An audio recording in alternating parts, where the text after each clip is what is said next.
Pikachu?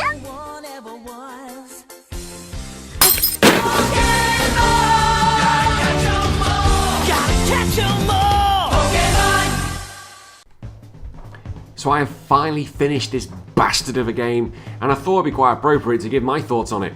Cuphead has been a wild journey for me. I've laughed, I've cried, I've nearly threw the controller out the window so many times, but here I honestly think it is a fantastic game, and I'm going to go through some thoughts. So Cuphead has recently just come out on the Switch, and this is the first time I got my hands on it, but I know it's been out for some time for the PC and Xbox. With the success of Hollow Knight, it just seemed bloody obvious that Cuphead would be coming out, it was just a matter of time when. And to start off with, it's really obvious, Cuphead looks gorgeous. I can't express how good this game looks. It makes you feel you really have jumped into a 1930s cartoon, and more accurately, something like the Mickey Mouse's Nightmare. I've never seen a game that looks this good, and I'm debating if there's ever going to be a game that looks like this again. The level of detail that has gone into this game is insane. Everything is hand-drawn, and when you consider how many frames there are in this game, it means that there's been a lot of work done here. I remember watching a documentary about the animation Akira, and I thought, fuck that, I'm not doing animation. But seeing this, you're like, bloody hell, there's a lot of work that has been done. But at the same time, you can really feel the love that has been put into each of these drawings. Hand-drawing animation is tough work, and if you get it right, it looks outstanding, as we can see with Cuphead. But get it wrong, and it can look like this. Fucking shocking. The character designs, to go on to that, Cuphead himself is, whilst he's a simple character, he fits right in, he suits the environment that he's in, and I often think that the artist one night just got pissed and thought, oh, if Mickey Mouse had sex with a sexy cup from Beauty and the Beast and not shit before anyone thinks I'm a sick bastard, then the result will be Cuphead. Just look at him. The bottom half is just Mickey Mouse and the top half is just a cup, but it works so well. Mugman is very similar in the same vein, but I'm just going to keep saying Cuphead. Each of the main boss battles looks so unique, and at no time did I feel they just copy and pasted it to be a lazy bastard. Many games these days can be shown that they can just add another lick and paint onto the character, up their health, and no one will really notice the difference. But no, there was real time and fucking effort to make all of them stand out. Each boss has multiple stages to them as well, where the designs and attacks can differ, and some of their appearance can change quite drastically.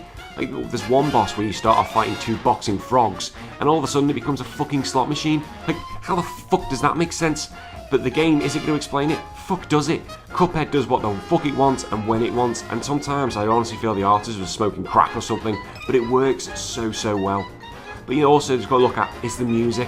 That jazz band is so good, it really solidifies the fact that you feel the 1930s, and at no point did I actually get bored with it. I honestly feel if you put a modern day soundtrack with it, it wouldn't work, and it would take a lot of the gloss off the game. Even the game's intro card is so interesting and so funky, it sets the tone right from the beginning. The main reason people play this game is the difficulty. I love the game is difficult. Yes, this game is hard. It is fucking hard. Now, I like a challenge, don't get me wrong. I love Dark Souls and I love Hollow Knight, and I've finished them both. And in terms of difficulty, it's definitely up there with both of them. It's a game where I've nearly rage quit, as I said at the beginning, laughed to the point of insanity, cried and cheered when I beat a boss. It's very rare to find games when your heart is pumping at the completion of a boss, like something from fucking Alien, but Cuphead ticks that box. When I knew I was seconds away from killing another little shit and then I died to something so pathetic my heart would sink.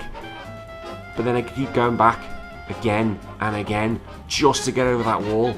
But then I get over the wall just to fall over and find a bigger wall in front of me, and I feel so fucking small, but again I'm determined to get over the next bastard wall. One thing that will separate it from the other two games previously mentioned is there's no healing options. 3 hits, you're dead. That's it. You get hit twice early on, deal with it and stop bitching. It really is that unforgiving. When I beat the final boss in this game, I actually celebrated and told my Switch to fuck you. Now, that's a sign of a good game. The other train occupants, however, didn't really appreciate it, but it was fucking worth it. This game can be beaten. I'm fed up of seeing people saying it's too hard. It can be beaten. It is just a matter of practice. Eventually, once you start playing bosses, you'll get to read their attacks. Your body will be ready for them. Your fingers will do things on their own, and you feel that you have spider senses. Just be ready to die about 100 times before that actually happens. Now, I once heard it explained to me about Dark Souls. It was like a deadly dance. You learn the steps and you'll be fine, but one step out of that place and your dance is over. Hollow Knight follows that exact ethos. However, Cuphead does falter on that slightly. There are some stages which have moving platforms which are randomly generated, and yes, I am looking at you, you stupid fucking dragon. This means that, like, rather than learning the perfected dance, you're actually on a dance floor that is constantly moving under your feet, which is just fucking annoying and sometimes not really your fault. Should this game be made easier? Fuck no! Otherwise it loses its magic. If you buy this game, be prepared, you're gonna die a lot. If you go into each fight expecting you're going to win for the first time, then your mind's going to collapse, reverse your thinking and think you're going to die a lot, and then it'll be easier to accept when you keep dying and dying and dying and dying and dying and your mind wants to fall apart. Now the game can be broken up into 3 modes. Run and gun, which are just simple left to right platformers. There's not many of them, and to be fair, that's good because they're not as interesting as the boss battle. They're still hard as fuck, but they're just not as interesting.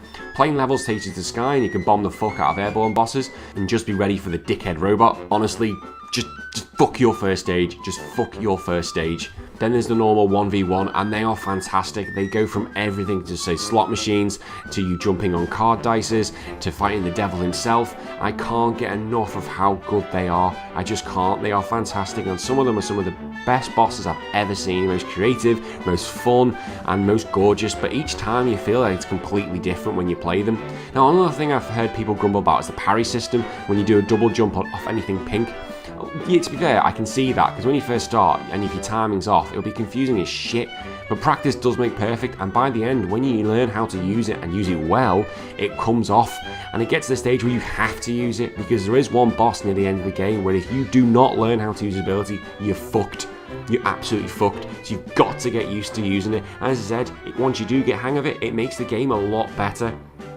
Now, the controls of this game, the controls are like Hollow Knight, very, very tight, they work very well. However, it does have a very shit initial placement.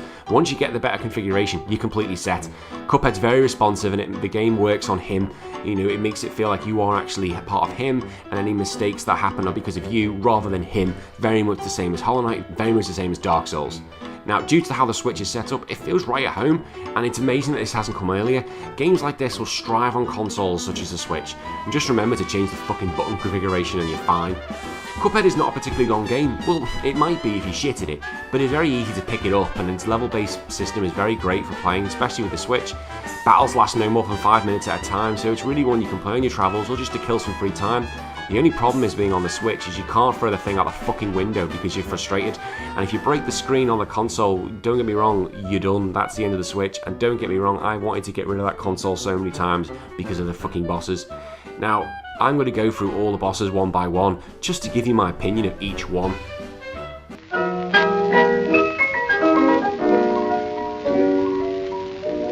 Meh, you weren't so bad.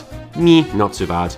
You two, absolute wankers. Your slot machine's even worse. Hildeberg, prick, bitch. Absolute bellend. Absolute freaking bellend. Not so bad. You're a bastard. You are just a bastard. Fuck off. Just fuck right off. Not too bad.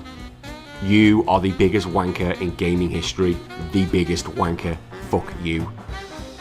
Oh, you took me a while. Also, fuck off. Meh. I loved the boss, loved the design, loved everything about that fight. Absolutely fuck your first stage. Get bent. Meh. Probably one of the easy ones. Meh. Great fun, actually. Great fun. Really good fun. Yeah, really good fun again. Get bent. Absolutely bent, King Dice. You took me 3 days to do you. 3 fucking days. Fuck you. Fuck you. Cuphead is an absolute gem of a game, not just for its design, but its difficulty and the way it just keeps you coming back for more and more and more. If you're looking for a game that makes you want to rage quit very easily, but when you're actually making no progress at all, but this is the game for you. If you rage quit very easily, then do not fucking bother and stick that stick up your arse. Right everyone, until next time, I'm going to look for another stupidly hard game. If anyone has any thoughts or suggestions of what I should be playing and ruining my life to, let me know in the comments. Until next time, see you later, bye bye.